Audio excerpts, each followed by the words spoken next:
This is an example of what your knitting will look like if you use the cable cast on method and then knit and stockinette or stocking stitch for a few rows. You can see that the cable cast on method makes a nice sturdy edge.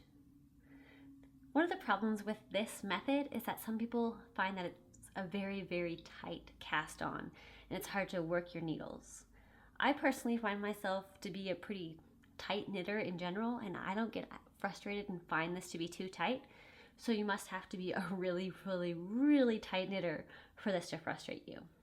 I think that the key to this method is really not tightening very much throughout your cast on. So let's try. You're going to need both knitting needles when you use this cast on method, but first let's make a slip knot. Wrap your yarn around your finger twice. Pull the back loop over the front loop. Pull the new back loop over and off of your finger.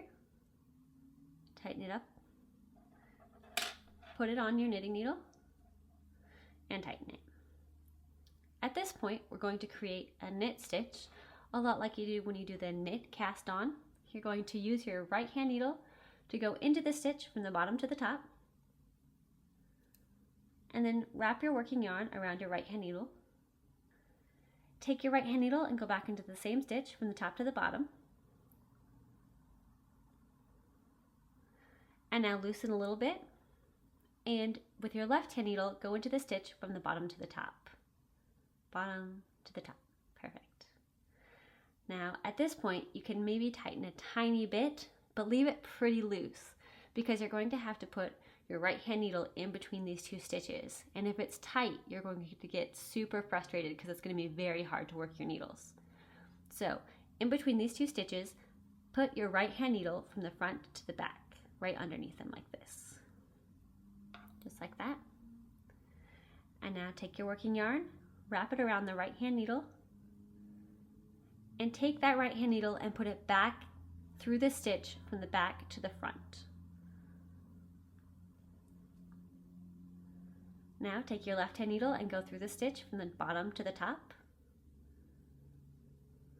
Just like that.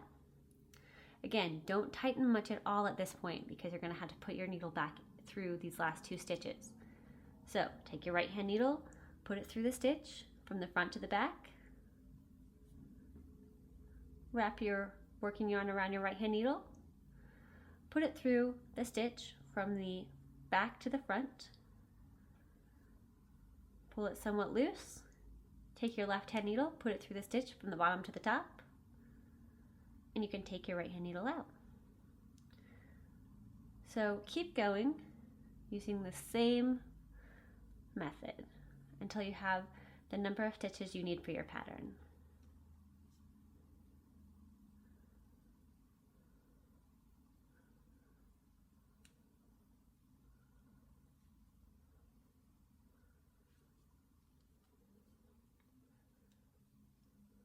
Just like that.